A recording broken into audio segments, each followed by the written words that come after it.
Are we ready? All right.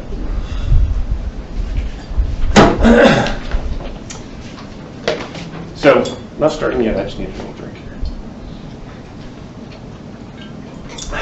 All right. So, let me start off with a little story.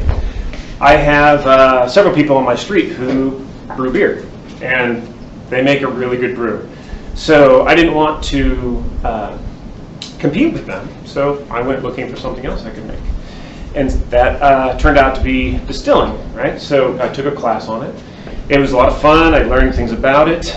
Got to go to one of the local distilleries, a little small scale distillery. And so it was a lot of fun. I learned about it, including the fact that it is illegal to homebrew.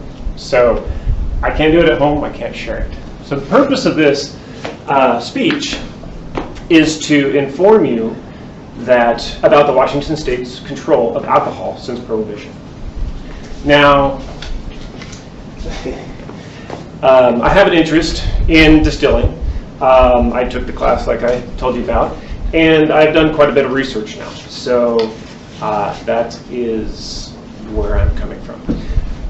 The Northwest had an explosion of microbrews. I think we all kind of know that. What you might not know is that they also have an explosion of microdistilleries. And this is great, but one of the things that really helped with that was the home population distilling. So we're going to learn a little bit about the past and how that might help us in the future. Now we'll cover some of the history and some of the points of interest along the journey of the Washington State control of alcohol. So starting in the Prohibition era, states and federal government wanted to stop the use of any alcohol over 0.5%. So it wasn't none, it was just 0.5%. Prohibition began in early 1920s, but was preceded by legislation that restricted alcohol sales and consumption throughout the state before that even. Of course, smuggling became a way of life. So it was coming down the coast from Canada, it was coming south up from Mexico. It was also brewed in warehouses in local towns and villages, as written by Catherine Samuels in 2009 in an article on the University of Washington's website. When Washington voted to end Prohibition in January of 1932, much like today's marijuana, it was illegal at the federal level. Then in December of 1933, 2 years later, alcohol was then again available to buy, sell, make or drink at the federal level as well. Information about Prohibition dates and legislation are from an article by historian and author Paula Decker of Seattle in 2010 on historylink.org. Now we leave the Prohibition era and move on to how Washington started to take control of its alcohol. During the 20th century, the Washington State Control Board was created in order to control alcohol. The board controlled all alcohol, but was mainly interested in spirits as these had the highest taxes.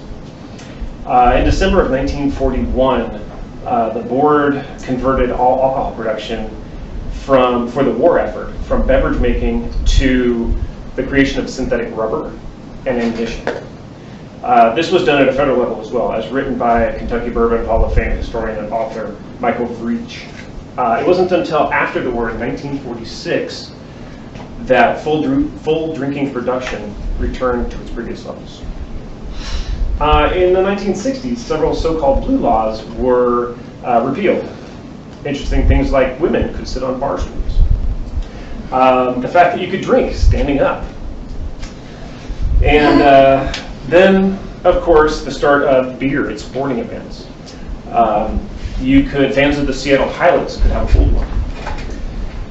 The board really started to loosen up after that. They started advertising alcohol on buses, advertising on TV before 8 p.m., even selling alcohol on Sundays.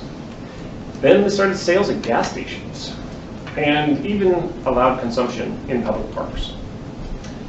Now, liquor companies started giving samples to the board, cases by the thousands. So the current control board was indicted past members of the board were indicted, and several others as well. Grand larceny, bribery, using position to secure privilege were just some of the charges. This was written about by Catherine Waugh on Washington.gov archives. In the 1980s, a growing movement to privatize liquor sales started. This was due mostly to having some of the highest taxes in the country. As we left the 20th century, the state had tight control of alcohol. Now we enter a time of a little less restrictions. In the 21st century, control was given to the people, sort of. The sale and distribution changed as new laws were enacted. In 2010, the law was passed to privatize liquor sales. This meant that you could buy alcohol from anybody who wanted to sell it if they had a license. This kicked off a huge increase in the number of locations to buy alcohol, as shown in the alcohol deregulation study by Julia Dilley in the American Journal of Public Health in 2019. While regulation allows for beer and wine to be homebrewed for personal consumption, home distilling is still illegal. We went through the time since Prohibition. We learned that the state of Washington wanted to control its liquor for tax purposes, and just some of the challenges and restrictions in regulations. So we come full circle from Prohibition to privatization, and it shows that even today, changes are still happening. Thank you.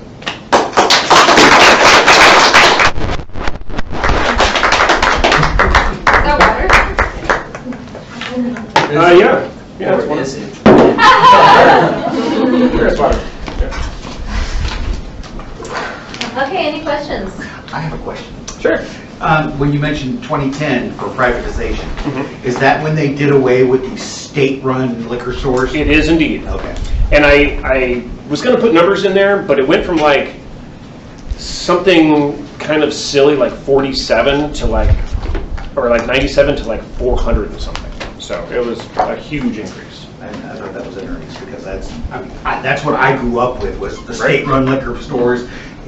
It wasn't a local misdemeanor to go in and buy alcohol. Right. So they state felony. Yeah.